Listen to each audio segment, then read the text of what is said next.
Hello everyone, welcome to the channel the UTC channel. હું મનીષ પરમાર ફરીથી એકવાર આપનું હાર્દિક સ્વાગત કરું છું. આશા રાખું કે તમે જે જુનિયર નિરીક્ષકની એક્ઝામની તૈયારી કરી રહ્યા છો ખૂબ જ સારી રીતે 100% ડેડિકેશન સાથે અને એકદમ યોગ્ય દિશામાં કરી રહ્યા હોય. આપણી આ બેઝિક ઇલેક્ટ્રિકલ એન્જિનિયરિંગની પ્લેલિસ્ટ છે કે જેમાં હમણાં સુધી 9 પાર્ટ અપલોડ થઈ ગયા છે અને આજે 10મો પાર્ટ છે કે જેની અંદર આપણે એક નવો ટોપિક કરવા જઈ રહ્યા છીએ કે જેમાં એક ન્યુમેરિકલ હશે. ઓકે, તો સૌપ્રથમ હું વાત કરું કે અમારી એપ્લિકેશન લોન્ચ થઈ ગઈ છે ધ યુટીસી, જે ગૂગલ પ્લે સ્ટોર પર અવેલેબલ છે. અને જો તમે અમારી સાથે જોડાયેલા હોય તો પ્લીઝ આ એપ્લિકેશન ડાઉનલોડ કરીને ઇન્સ્ટોલ કરી દેજો, જેની આ ડિસ્પ્લે છે. અને તમે ડાયરેક્ટ QR કોડ અહીં સ્કેન કરીને પણ એપ્લિકેશન ડાઉનલોડ કરી શકો, અથવા તમે ગૂગલ પ્લે સ્ટોર પર જઈને તમે ધ યુટીસી ટાઈપ કરશો તો તમને એપ્લિકેશન જોવા મળશે. તમારે એને ઇન્સ્ટોલ કરવાની છે અને એને રજીસ્ટર કરવાનું છે. ઓકે, અને જે વિદ્યાર્થીઓ સિરિયસ પ્રિપેરેશન કરે છે GSSB જુનિયર નિરીક્ષકની, તો એમના માટે હું પ્રીવિયસ યરના ઇલેક્ટ્રિકલ અને મિકેનિકલ એન્જિનિયરિંગના 10 મોસ્ટ ઇમ્પોર્ટન્ટ પેપરની એક PDF બનાવી છે, જેને આપણે 449માં આપણે કોર્સ અવેલેબલ કરેલો છે, PDF કોર્સ, કે જે તમે એપ્લિકેશન પરથી પરચેસ કરી શકો.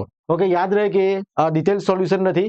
જે જીપીએસસી અને GSSB દ્વારા જે એક્ઝામ્સ લેવાય છે તેની સાથે આન્સર કી સાથે વેરીફાઈ કરીને એક પેપર સેટ તૈયાર કરેલ છે કે જે તમે ઇઝીલી વાંચી શકો અને તમારી પ્રિપેરેશન કરી શકો. ઓકે, તો આજે આપણે મેથ્સ એનાલિસિસ કરવાના છે. બરાબર, લાસ્ટ લેક્ચરમાં આપણે શું જોયેલું કે જે થિયરમ અને એના બેઝિસ પર MCQ આપણે જોયેલા હતા પાર્ટ 9માં. હવે આજના વિડીયોમાં આપણે જે મેથ્સ એનાલિસિસ છે, બરાબર, તો application of KVL and KCL, mesh analysis અને નોડલ એનાલિસિસ આપણે નેક્સ્ટ લેક્ચરમાં જોઈશું. પણ આજે જે છે by using KVL mesh analysis, જે ઇલેક્ટ્રિક સર્કિટને સોલ્વ કરવાની હોય, બરાબર, તો એને એક સિમ્પલ એક્ઝામ્પલ લેવાના છે કે જેથી તમને ખ્યાલ આવે કે what is maths analysis. Okay, અને આપણે મેથ્સ અને લૂપ કોને કહેવાય તે પર આપણે વિડીયો બનાવેલો હતો, અને જો કોઈ વિદ્યાર્થી હજુ એ વિડીયો જોયો ન હોય તો પ્લીઝ એ જોઈ લેજો. KVL વાળો પર વિડીયો જોવો પડશે તો જ આ એક્ઝામ્પલ સમજ પડશે. ઓકે, તો સ્ટાર્ટ કરીએ વિડીયોને. તો અહીં તમે જોઈ શકો કે એક એક્ઝામ્પલ લખેલ છે કે find current by using mesh analysis. બરાબર, I1 અને I2 ની વેલ્યુ આપણે ફાઇન્ડ કરવાની છે. તમને એક ઇલેક્ટ્રિક સર્કિટ આપેલ છે કે જેમાં 10 વોલ્ટ, 50 વોલ્ટ અને બાકીના રેઝિસ્ટર આ રીતે કનેક્ટેડ છે. બરાબર, તો અહીં મેથ્સ કેટલી બનશે? 2 મેથ્સ. બરાબર, મેથ્સ 1 એન્ડ મેથ્સ 2. બરાબર, મેથ્સ એટલે શું? એવી ક્લોઝ લૂપ કે જે ફર્ધર ડિવાઇડેડ નહીં થાય. ઓકે, હવે આપણે શું કરીશું? I1 અને I2 શોધવા માટે first of all apply KVL to mesh 1. બરાબર, હવે KVL માટે જે સાઇન કન્વેન્શન છે તે આપણે ઓલરેડી એના પર પણ વિડીયો બનાવી દીધો છે, તો એ જરા જોઈ લેજો. ઓકે, તો મેથ્સ 1 જે છે તેના માટે KVL એપ્લાય કરીએ તો શું થશે? અહીંયાથી જો આપણે સ્ટાર્ટ કરીએ, ડાયરેક્શન આપણી આ તરફ છે, તો માઇનસ ટુ પ્લસ તરફ જઈએ છે વોલ્ટેજ સોર્સમાં. નેગેટિવ ટુ પોઝિટિવ ટર્મિનલ, મતલબ કે પોટેન્શિયલ રાઇઝ થાય છે, તો પોઝિટિવ સાઇન લેવાના છે, એટલે આપણે શું લખીશું? +10. ત્યારબાદ આ તરફ જઈએ રેઝિસ્ટર 3 ઓહ્મમાં, તો એન્ટર થઈએ તો પ્લસ, લીવ થઈએ તો માઇનસ, અને એમાંથી ફ્લો થતો કરંટ કેટલો છે? I1. ને જે લિવિંગ સાઇન છે એટલે શું લખીશું? -3I1. બરાબર છે. સેમ વસ્તુ અહીંયા 4 ઓહ્મ માટે પ્લસ ટુ માઇનસ જે એટલે લિવિંગ સાઇન કેટલી આવશે? -4. અને કરંટ કયો આવશે? તો તમે જોઈ શકો કે અહીં કરંટ આ I1 અને આ તરફથી આપણે જે છે તે I2 છે. બરાબર, એટલે બ્રેકેટમાં શું લખીશું? I1 - I2.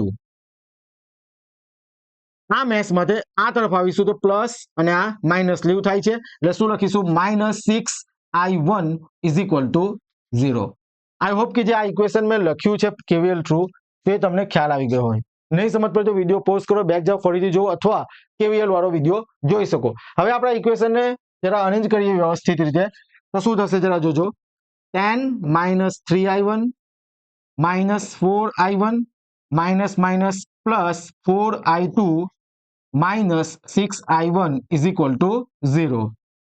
તો શું થશે જરા જોઈએ. 10 -3 -4 -7 -6 એટલે કેટલા થશે? -13I1, બરાબર, +4I2 = 0. I1 વાળા એક તરફ લઈ લીધા, I2 વાળા એક તરફ લઈ લીધા. હવે શું થશે?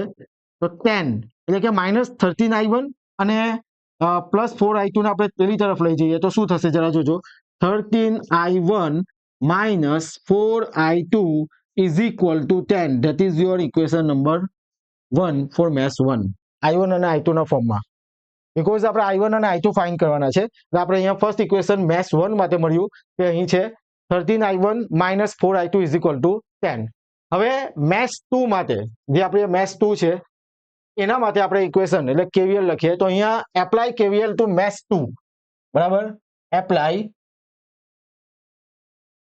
KVL two mesh 2. બરાબર, તો કેવી રીતના KVL એપ્લાય કરીશું જરા ધ્યાનથી જોજો અને તમે પણ નોટ ડાઉન કરતા રહેજો. અહીંયા આપણે સોર્સથી સ્ટાર્ટ કરીએ તો પ્લસ ટુ માઇનસ મેં તમને કીધેલું છે કે પ્લસ ટુ માઇનસ એટલે કે ફોલ થશે પોટેન્શિયલ, બરાબર, ડિક્રીઝ થશે એટલે આપણે એની સાઇન નેગેટિવ લઈશું એટલે શું આવશે -50.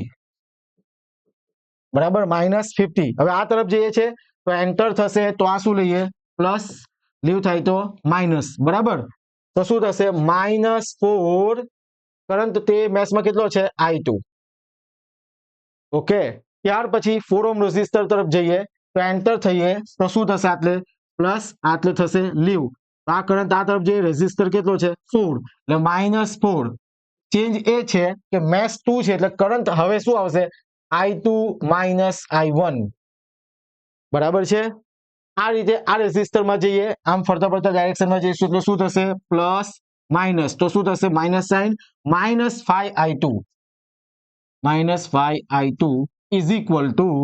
0. બધા વસ્તુ આવી ગયું 54 ઓહ્મ 4 ઓહ્મ અને 5 ઓહ્મ.